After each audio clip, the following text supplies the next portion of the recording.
다 함께 매일 드리는 기도 함께 드리면서 9월 23일 화요일 새벽 기도를 하나님 앞에 나아가겠습니다. 사랑의 하나님, 오늘도 저희를 깨워 새 하루를 맞게 하시니 감사합니다. 이 하루도 주님께 올려드리오니 저희의 생각과 말과 행동이 주님을 닮게 하시고 주님의 음성에 민감히 반응하여 순종하게 하옵소서. 세계 곳곳의 전쟁과 각종 재난으로 신음하는 이들을 긍휼히 여겨주시고 억울하고 마음이 상한 자들을 위로해 주시며 하나님의 평화가 강물처럼 흐르게 하옵소서. 특별히 북녘 땅에도 회복을 베푸사 굳게 닫힌 장벽이 무너지고 복음으로 통일되는 날이 속히 오도록 역사하여 주옵소서. 무엇보다 저희 교회가 주님께서 맡기신 예배와 교육과 선교, 성도의 교제와 봉사라는 5대 본질을 충실히 실천하게 하시며 모든 교역자들과 성도들이 성령님의 인도하심을 따라 주신 사명을 향해 비상하게 하옵소서. 예수님의 이름으로 기도드립니다. 아멘. 다 함께 찬송가 447장 함께 찬송 부르겠습니다.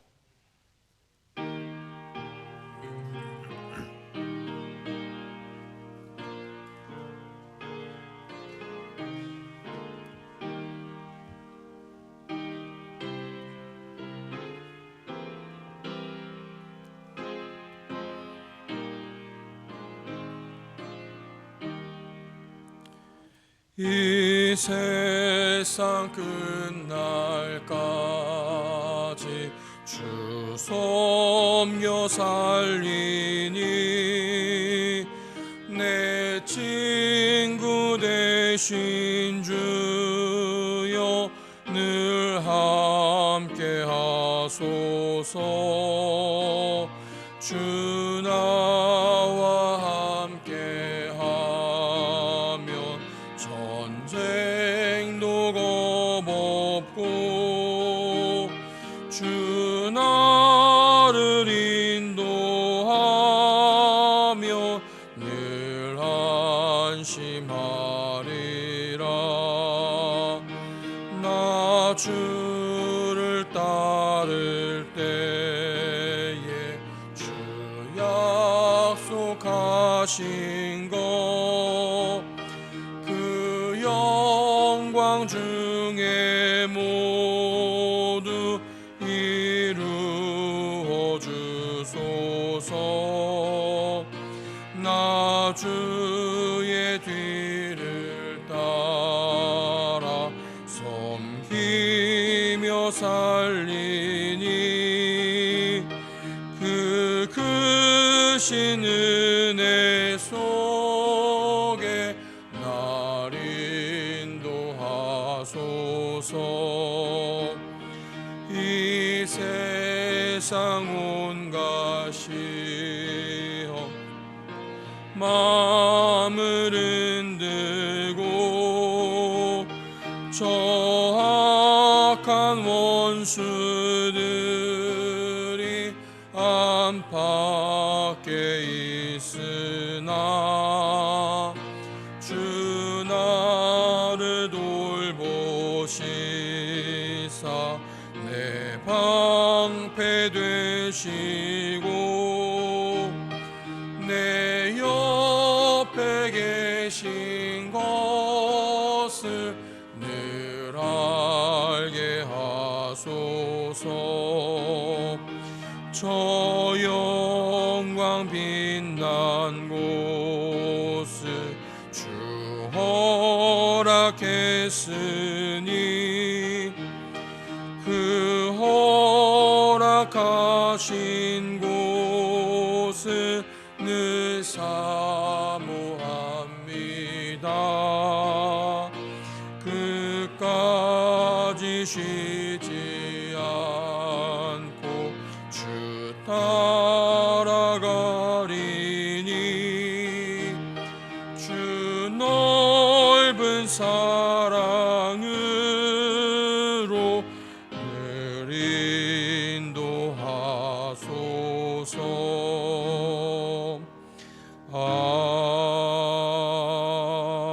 아멘. 오늘 오이코스 본문은 마태복음 1장부터 4장까지의 말씀입니다. 그 중에서 마태복음 1장 24절과 25절의 말씀을 함께 보겠습니다. 신약성경 마태복음 1장 24절과 25절 말씀입니다. 다 같이 합독하겠습니다. 요셉이 잠에서 깨어 일어나 주의 사자의 분부대로 행하여 그의 아내를 데려왔으나 아들을 낳기까지 동침하지 아니하더니 나음의 이름을 예수라 하니라. 아멘. 다시 신약의 첫 번째 책으로 돌아왔습니다. 우리가 많이 읽고 또 많이 묵상했던 마태복음 말씀인데요. 다시 한번 복음서의 그 자리로 들어가는 저와 여러분에게 복음으로 이 땅에 오신 우리 예수 그리스도의 크신 은혜와 평강이 함께 하시기를 소망합니다. 마태복음에 대한 이야기들은 아마 여러분 많이 들어보셨을 것입니다. 누가 기록했지요? 마태라는 사람이 기록했고 또 마태 공동체에 의해서 써졌다라고 알려져 있습니다. 마태복음이 어디서 쓰여졌는가에 대해서는 정확하지 않지만 그 마태복음이 쓰여진 정황에 대해서는 어느 정도 수상하게 알려져 있습니다. 당시 유대 사회에 처했던 여러 가지 사회적인 그리고 정치적인 그리고 종교적인 여러 가지 어려움 가운데서 이 마태복음이 쓰여졌다라고 알려져 있지요. 그 당시 이 유대 지역을 다스리던 로마의 압제와 폭정이 또 심각해지자 유대인들이 참지 못하고 66년에 반란을 일으키게 됩니다. 그것이 1차 유대 로마 전쟁으로 확장되게 되지요. 약 7년간 진행되었던 이 전쟁 속에서 사실 유대인들이 어느 정도 로마에 맞서기도 했지만 결국에는 로마에게 함락되고 그 전쟁에 실패하게 됩니다. 그리고 예수님께서 말씀하셨던 것처럼 70년에 예루살렘 성전이 파괴되고 사람들은 포로로 잡혀가거나 그 안에서 죽게 되지요. 여러 가지로 유대 사람들 입장에서 특별히 유대교 입장에서는 큰 위기가 아닐 수 없었습니다. 솔로몬의 성전이 파괴되고 다시 스룹바벨과 함께 세웠던 그 두 번째 성전, 그리고 헤롯 왕이 증축했던 그 아름다웠던 성전이 예수님께서 말씀하셨던 것처럼 돌 위에 돌 하나도 남지 않고 다 무너져 버렸을 때 단순히 성전 하나가 무너진 것이 아니라 다시 한번 이스라엘 백성들의 삶이 무너진 것과 같은 절망을 경험했다라는 것입니다. 유대인들은 다시 회복을 소망했었습니다. 다시 일어나고 싶었고 어떻게 해서든 자신들의 삶의 자리를 그리고 신앙의 자리를 다시 돌이키고 싶었습니다. 유대인 랍비들을 중심으로 해서 다시 모여서 그동안 자기들이 함께 봐왔던 구약 성경을 어디까지 우리가 이것을 정경으로 인정해야 될 것인가를 논의하고 기도하면서 오늘 우리가 보고 있는 구약의 39권, 유대교 성경에서는 24권으로 구약을 확정하게 되고요. 더 이상 성전도 없고 제사장도 없기 때문에 회당을 중심으로 유대인 랍비들을 중심으로 자신들의 신앙을 다시 재정비하고 세워가기를 도모했던 것 같습니다. 이렇게 유대 사회에 유대인들에게 처했던 유대교에 처했던 이 위기 상황 속에서 사람들은 자신들이 지켜야 할 것들 그리고 자신들이 지켜왔던 것들 그것들을 통해서 그들의 회복을 꿈꿨고 그들의 다시 한번 구원을 소망했던 것 같습니다. 이런 상황에서 마태는 이 마태복음을 통해서 우리가 그동안 가져왔던 의가 아니라 우리가 가져왔던 율법의 규례들이 아니라 오직 하나님께서 보내신 그 독생자 예수 그리스도를 통해서 우리가 참된 회복과 구원을 경험할 수 있다라고 이 책에서 이야기하고 싶었습니다. 율법을 잘 지키고 규례들을 잘 지켜서가 아니라 하나님께서 보내신 자 그 예수 그리스도를 믿는 그것만이 우리를 참된 구원의 길로 인도한다라고 말씀하고 싶었던 것이지요.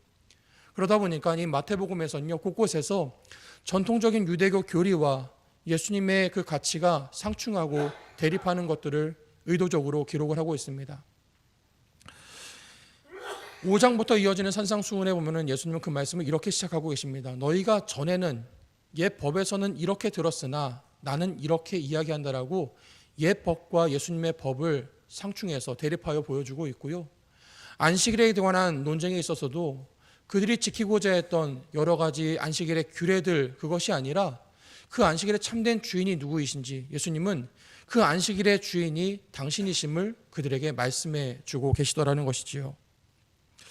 이런 시각에서 다시 한번 이 마태복음을 묵상해 보고자 합니다. 그리고 이 마태복음이 시작하는 그 첫 구절, 이 마태복음이 기록되어야만 했던 그 이유를 마태는 1장 1절에서 기록하고 있습니다. 우리 앞에 마태복음 1장 1절을 다 함께 한번 봉독해 보겠습니다. 시작. 아브라함과 다윗의 자손 예수 그리스도의 계보라. 이후에 이어지는 내용 낳고가 이어집니다.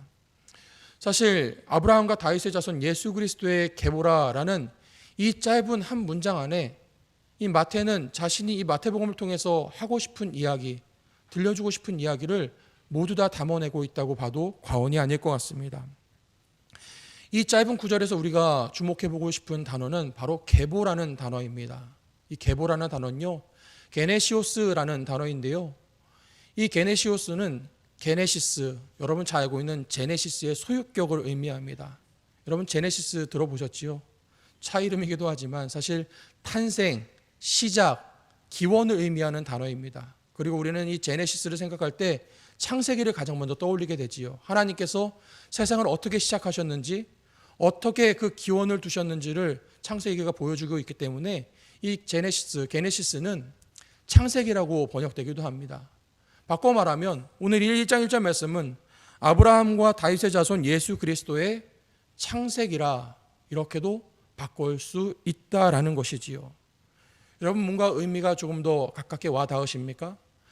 마태가 이 책을 기록하면서 이 책은 다른 것이 아니라 아브라함과 다윗의 자손, 그 예수 그리스도의 창세기라, 그 예수 그리스도를 통해서 하나님께서 구약성경 창세기에서 당신의 새로운 시작과 새로운 역사를 창조해 내셨던 것처럼 이제는 이 예수 그리스도를 통해서 하나님께서 당신의 새로운 역사를 시작하시는 그 이야기를 내가 기록하겠다라고 선언하고 있다라는 것입니다. 그리고 이 마태복음 1장에 걸쳐서 1장 전반에 걸쳐서 마태는 이 새로운 역사가, 하나님이 시작하시는 이 새로운 창조의 역사가 어떻게 누구에게서부터 시작하는지를 보여주고 계십니다. 그 새로운 창조의 역사는 어느 화려한 왕궁에서 일어난 것이 아니었습니다. 잘 지어진 성전에서 시작된 것도 아니었습니다. 한 평범한 청년이었던 요셉의 가정에서 그 새로운 창조의 역사가 시작되었던 것이지요. 우리가 그 요셉과 정혼녀 마리아의 이야기를 너무나 잘 알고 있습니다. 요셉과 함께 정혼했던 그 마리아 사이에서 일어났던 그 사건, 정혼하고 함께하지 않은 상태에서 그 정혼녀 마리아가 임신을 하게 되었고, 그 당시 유대 법으로서는, 율법으로서는 도저히 받아들여질 수 없고 이해될 수 없는, 아니 이해되는 것이 아니라 그 여인을 밖으로 끌어내어서 돌을 던져 죽여야만 하는 그 상황 가운데 있었다라는 것이지요. 그런데 성경은 그 상황 속에서 그 요셉을 가리켜서 19절 말씀에 보니까 의로운 사람이다라고 말씀하고 있습니다. 요셉이 의로운 사람이었다라는 그 의미를 우리가 한번 생각해 보려고 합니다. 그 당시 유대 사회에서 이 요셉을 의로운 사람이라고 말할 수 있는 몇 가지 기준들이 있습니다. 그리고 그 가장 앞에 있는 기준은 다름이 아니라 율법에 의해 의로운 사람을 의미했었을 것입니다. 그 공동체가 가지고 있는 율법이라는 하나의 큰 규정과 규례 앞에서 이 사람은 의로운 사람이다라고 성경은 이야기하고 있는 것이지요. 또 인간적인 측면을 봤을 때 이 사람의 그 성정을 봤을 때에도 그 마리아를, 자신과 정혼했던 그 마리아를 그 돌로 맞아 죽는데 내어주기를 그 사람은 두려워하고 있었던 것 같습니다. 짐작컨대 요셉은 여러 가지로 많이 고민하고 기도했을 것 같습니다. 지금 이 상황 속에서 어떻게 행하는 것이 옳은 것인지, 어떻게 하는 것이 내가 하나님의 뜻을 온전히 따르는 것인지, 그리고 어떻게 하면은 하나님께서 나에게 정혼녀로 주셨던 저 여인을 건질 수 있을 것인지 여러 가지로 고민하고 번뇌하는 가운데 밤을 지새웠을 것 같습니다. 그리고 나서 내린 결론이 바로 19절 말씀에 있는 가만히 끊고자 하여입니다. 이 모든 상황을 해결할 수 있는 방법, 누구에게도 상처가 되지 않고 누구에게도 그것이 해가 되지 않는 가만히 끊고자 하여, 자신의 의를 기준으로, 자신의 양심을 기준으로, 자신 안에 있는 그 긍휼을 기준으로 가만히 끊고자 하여, 그것이 요셉이 내린 최종적인 결론이었다는 것이지요. 그런데 바로 그때 하나님께서 이 요셉의 삶에 개입하시기 시작하십니다. 여러분, 우리 20절 21절 말씀을 한번 같이 한번 읽어보겠습니다. 20절 21절 말씀입니다. 시작. 이 일을 생각할 때에 주의 사자가 현몽하여 이르되 다윗의 자손 요셉아, 내 아내 마리아 데려오기를 무서워하지 말라. 그에게 잉태된 자는 성령으로 된 것이라. 아들을 낳으리니 이름을 예수라 하라. 이는 그가 자기 백성을 그들의 죄에서 구원할 자이심이라 하니라. 아멘. 하나님께서 주의 사자를 그에게 보내셔서 그의 꿈 가운데 보내셔서 말씀하십니다. 두려워하지 말아라. 그에게 잉태된 자는 성령께서 행하신 것이다. 성령으로 된 것이다 라고 말씀하고 있습니다. 그리고 내가 아들을 낳으리니 그 이름을 예수라 하라. 그 이름은 그가 자기 백성을 그들의 죄에서 구원할 자이심이라. 하나님께서 요셉을 찾아가셔서 그에게 말씀하십니다. 두려워하지 말라라고 말씀하시고 성령께서 행하신 일이라 말씀하시고 그에게 그 아내를 데려오라라고 말씀하십니다. 요셉은 고민했었지요. 자신이 갖고 있던 그의 의의 기준과 그가 생각했던 상식의 기준과 긍휼의 기준을 가지고 판단했었습니다. 내가 여기서 가만히 끊어버리는 것이 모두에게 좋은 일이겠구나 라고 생각을 했던 것이지요. 그런데 하나님은 그의 의와 그의 상식을 깨뜨려 버리시고 하나님께서 완전히 다른 새로운 창조의 역사를 그에게 선포하고 계시고 그를 그 창조의 역사 가운데 초대하고 계시더라는 것입니다. 율법 안에서 그 율법을 어기지 않는 선에서 최소한의 양심을 지키고 그 모든 것들 가운데 생명을 지키고자 했던 그 요셉의 몸부림을 넘어서 하나님은 당신이 이루어 가실 새로운 창조의 역사 가운데 그 요셉을 불러내고 계시더라는 것입니다. 여러분 24절 25절 말씀 우리 본문인데 한번 같이 다시 한번 읽어보겠습니다. 시작. 요셉이 잠에서 깨어 일어나 주의 사자의 분부대로 행하여 그의 아내를 데려왔으나 아들을 낳기까지 동침하지 아니하더니 낳음에 이름을 예수라 하니라. 요셉이 곧장 일어나서 하나님께서 말씀하신 대로 그 정혼녀 마리아를 데리고 옵니다. 그리고 하나님께서 말씀하신 대로 아들이 태어났고 그 아들의 이름을 예수라 하니라. 예수라 이름하였습니다. 단순히 한 아이의 이름을 정한 것이 아니라 요셉에게는 그동안 자기가 신뢰해왔고 자기가 의지했던 모든 의의를 다 내려놓고 이제는 기꺼이 하나님의 그 새로운 역사 가운데 참여하기로 결단한 것이었었지요. 그리고 그 이 결단을 통해서 하나님은 이 세상 가운데 하나님께서 이루시는 새로운 창세기, 새로운 창조의 역사를 이 땅 가운데 시작하시게 되었다는 것입니다. 여러분 오늘 이 요셉의 모습 속에서 어쩌면 우리는 우리의 자신의 모습을 발견하게 될지도 모르겠습니다. 여기 계신 성도님들과 저는 나름의 의를 가지고 살아가고 있습니다. 나름의 옳다 하는 것들, 나름의 맞다 하는 것들, 우리가 배우고 우리가 듣고 경험한 것들, 우리가 신앙 안에서 지키고자 했던 나름의 의를 가지고 살아가고 있지만 그 결과가 항상 옳았던 것이 아니었었습니다. 항상 그것이 좋은 결과를 냈던 것도 아니었었습니다. 때로는 우리가 의도하지 않게 누군가에게 상처를 남기기도 하고 우리 자신을 때로는 교만과 자만 가운데 빠뜨리기도 했었습니다. 그런데 그런 저희들에게 하나님은 찾아오셔서 우리에게 말씀하십니다. 너희들이 가진 그 의의 기준이 아니라 너희들이 가진 그 긍휼의 기준이 아니라 너희들이 가진 그 사역의 기준이 아니라 나의 의로 내 뜻으로 내가 시작하는 새로운 창조의 역사 가운데 너희를 불러 사용하겠다라고 우리에게 말씀해 주고 계시다라는 것이지요. 사실 우리는 두렵기 마련입니다. 왜냐하면 한 번도 그 길을 가보지 않았기 때문이지요. 확실하지 않은 길, 내가 경험하고 내가 확증할 수 있는 그 길이 아니라 하나님께서 인도하시는 그 길, 지금 당장 눈앞에 보이지 않는 그 길을 걸어가는 우리 마음에 당연히 두려움이 찾아올 수밖에 없지요. 그런데 하나님 우리에게 다시 한번 예수님의 다른 이름으로 우리에게 약속해 주고 계십니다. 하나님이 우리와 함께 계시다. 임마누엘의 이름으로 저와 여러분의 삶 가운데 찾아오셔서 우리의 삶 가운데 하나님의 새로운 창조의 역사를 새롭게 쓰시겠다 말씀하시는 것입니다. 오늘날 많은 사람들이 자신의 의를 따라 살아갑니다. 자신의 인생의 길을 따라 스스로 개척한 길을 따라 살아갑니다. 하지만 하나님은 저와 여러분에게 기대하십니다. 우리를 하나님의 그 창조의 역사 가운데로 새로운 하나님의 그 놀라운 역사 가운데로 우리를 불러주십니다. 그리고 우리가 하나님의 그 부르심 앞에 순종할 때에 하나님은 우리 인생 가운데 우리의 연약한 삶 가운데 우리의 연약한 자아 가운데 하나님의 놀라운 생명의 역사를, 창조의 역사를 시작하실 것을 우리는 믿습니다. 오늘부터 우리 교회에서 3일 동안 교단총회가 시작되는데요. 아마 여러분도 여러 가지로 기도하시면서 아마 마음으로 준비하고 계실 것입니다. 실무를 맡으신 분들도 벌써부터 마음이 분주하실 텐데요. 우리가 그렇게 기도했으면 좋겠습니다. 하나님, 이번 110회기 총회를 통해서 하나님의 새로운 역사가 우리 교회와 이 땅의 교회들과 우리 교단 가운데 펼쳐지게 하여 주시옵소서. 하나님, 사람들의 의와 우리의 정의가 아니라 하나님의 의와 정의로 이 땅을 다스려 주시고 이 땅의 교회들을 통치하여 주시옵소서. 무엇보다 하나님, 우리가 그렇게 모여 기도할 때에 하나님의 나라가 우리 가운데 임하게 하여 주시옵소서. 우리가 이 기도의 제목으로 함께 총회를 위해서 기도할 수 있기를 축복합니다.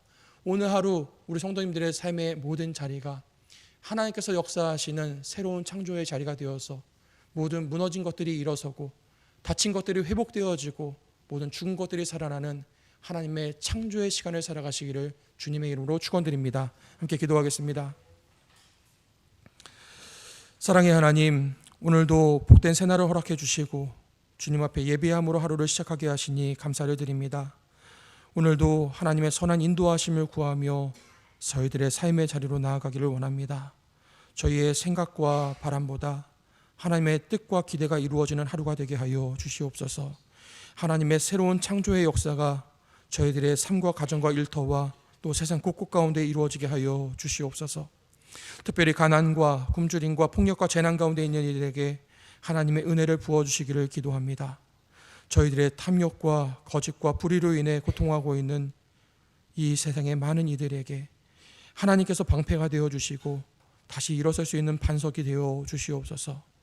부정과 정욕과 속임으로 인해 상처 입고 아파하는 이들에게 하나님께서 위로자가 되어 주시어서 저들의 삶에 새로운 희망과 소망이 피어나게 하여 주시옵소서. 하나님, 저희들이 하나님의 선한 도구가 되기를 기도합니다. 자신의 의를 따라 살아가기보다는 매일 주시는 하나님의 말씀 속에서 하나님의 의를 발견하게 하여 주시옵시고 말씀을 따라 일어나 연약한 이들의 손을 잡고 생명의 기쁨을 함께 누리며 평안과 화목함을 나누게 하여 주시옵소서. 교회의 머리가 되시는 주님, 오늘부터 시작되는 교단 총회 위에 주님께서 친히 함께하여 주시어서 하늘에서 하나님의 뜻이 이루어진 것 같이 이번 총회 가운데 또 이 땅의 교회들과 성도들 가운데 주님의 뜻이 이루어지게 하여 주시옵소서. 오늘도 저희 안에 새로운 일을 행하실 주님을 기대하오며 우리 구주 예수님의 이름으로 기도하옵나이다. 아멘. 오늘 함께 기도하실 때에 주신 말씀 기억하면서 저희의 의를 내려놓고 하나님의 말씀에 순종하며 하나님의 새로운 창조의 도구가 되게 하여 주시옵소서.